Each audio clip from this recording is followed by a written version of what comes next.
Hello everyone and welcome back to my channel. This tutorial is intended for those who are familiar with crochet. If you are a beginner, I have the same pattern tutorial in the beginner series as well. I will leave the link in the description box below. To begin our motif, you may start with a simple slip knot or the magic circle. Here I've made my slip knot. Now we need to make a foundation chain. For this motif, you need to make a foundation chain of 6. So go ahead and chain 6.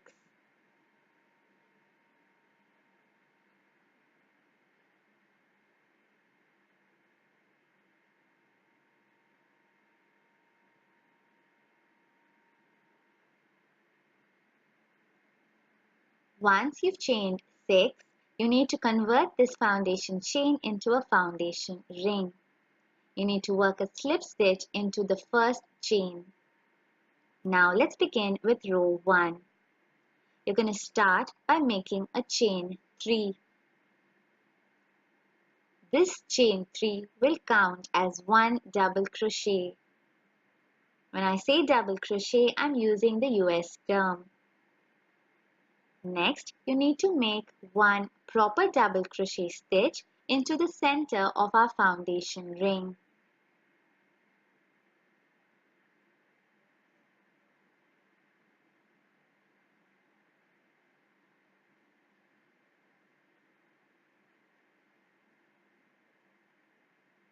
Then we are going to make a chain 1. After that, we're going to make 2 double crochet into the center of our foundation ring.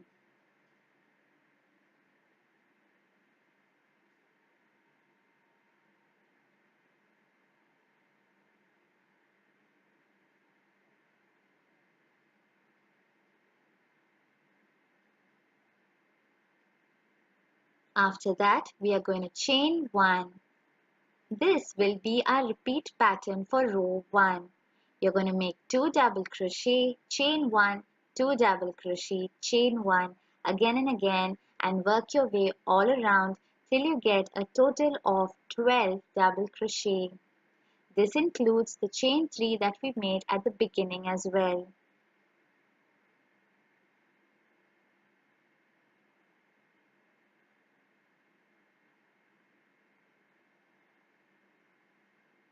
At the end of row 1, all you need to do is make a slip stitch into the third chain from the first 3 chains that we did, and this completes row 1. For row 2, you may start by using a different color or continue using the same yarn. I will be changing my color here. You can change your yarn whichever method you prefer. Here, for simplicity's sake, I'm using the knot method. Now let's begin row 2. You're going to start by making a chain 3.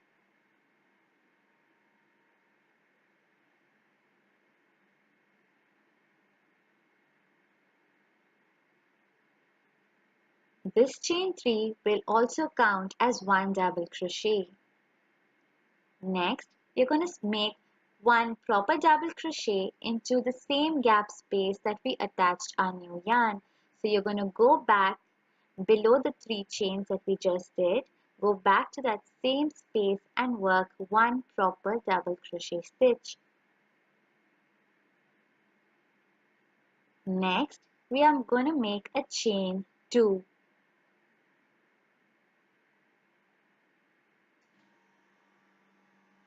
After that, you're going to make 2 double crochet into the same gap space. So you're going to go back into the same space and work 2 double crochet stitch.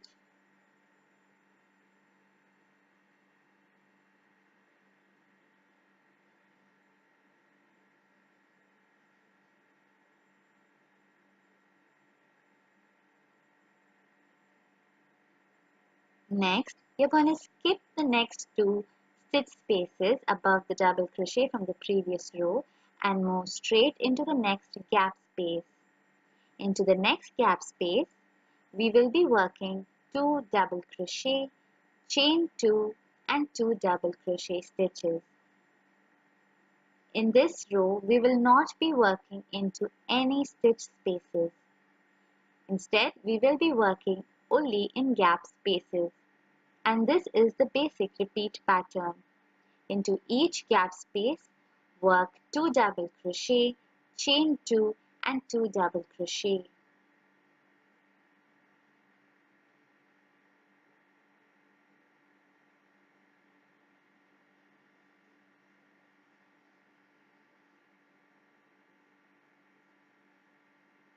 If your stitch count is right, by the end of row 2, you will have 6 sets of these.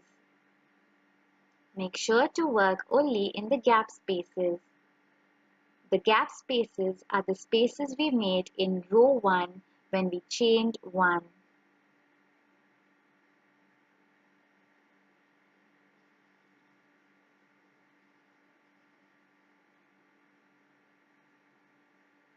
At the end of row 2, you're going to slip stitch into the third chain from the first 3 chains that we did, and this completes this row. Moving on to row 3. Again, you may change your color if you need to. I will be working with the same color. First, you need to make a chain 1. Next, you need to move to the next gap space, the gap space that we made by chaining 2 in the previous row. Into this gap space, we will be working 7 double crochet stitches. In this row, we are trying to form the petal for our motifs.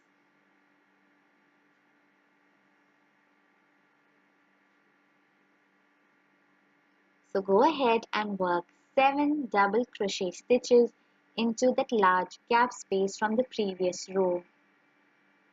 Make sure to count all your stitches.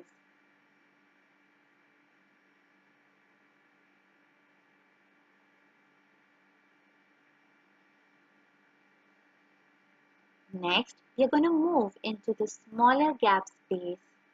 Into this small gap space, we will work 1 slip stitch.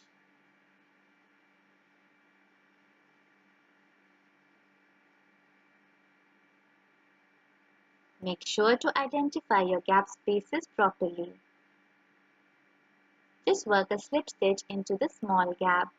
And this is the repeat pattern for this row.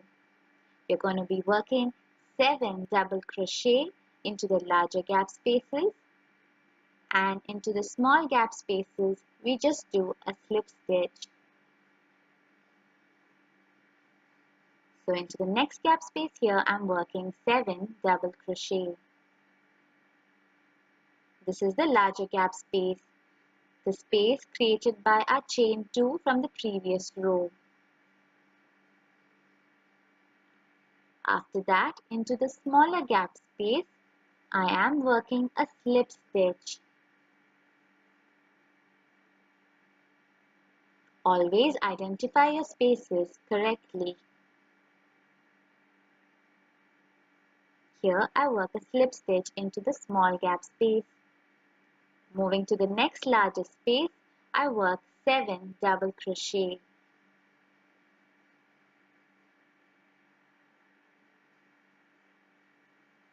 So you're basically going to repeat this all the way around. If your stitch count is right, at the end of row 3, you will have 6 petals.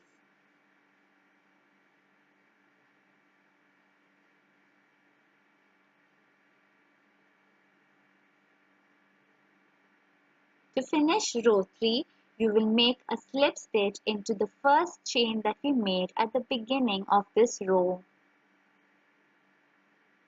And this ends our row 3. You may change color here if you want to. I will be changing color for my next row. Row 4 is our last row. If you are changing color like me, I would suggest to join the yarn, the new color, in between your petals, like how I'm showing you here. I'm attaching the new color in between my petals.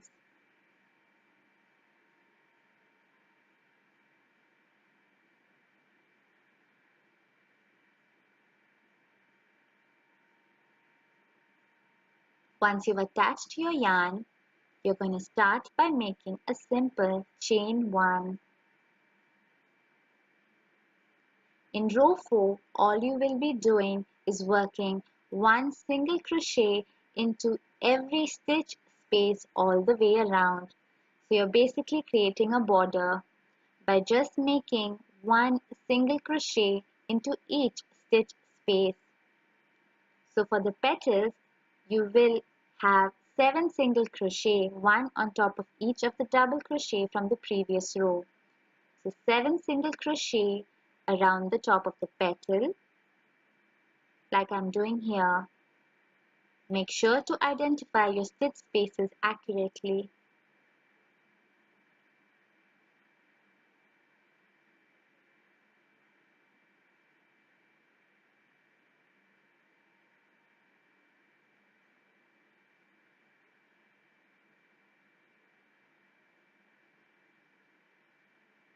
Once you've made 7 single crochet, one each into the double crochet stitches for the petal, next we will work 1 single crochet in between the petals as well. I prefer using the space from our row 2. So the space I'm showing you right here. Into that space I work 1 single crochet as well. So this is our repeat pattern for this row. Just work 1 single crochet into each stitch space all the way around.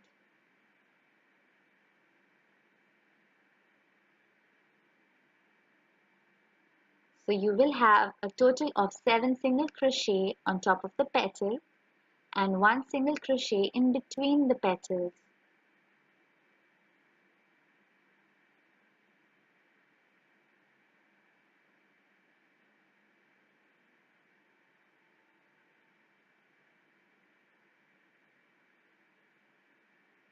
Go ahead and repeat this all the way around.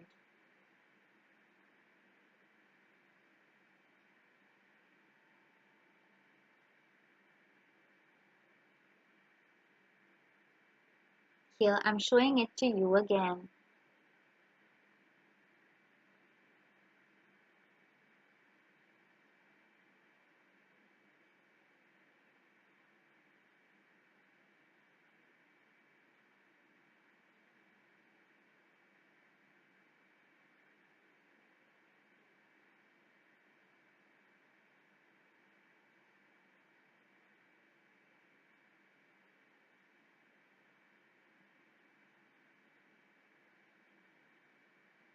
At the end of row 4, you're going to make a slip stitch into the first chain that we did at the beginning. So just work a slip stitch into that first chain and your row 4 is complete. To end your motif, all you need to do is chain 1, leave a little bit of yarn to sew in the end and cut off your yarn. Do not forget to sew in all your ends. This is the end of my tutorial. I hope this was easy to follow. Thank you so much for watching.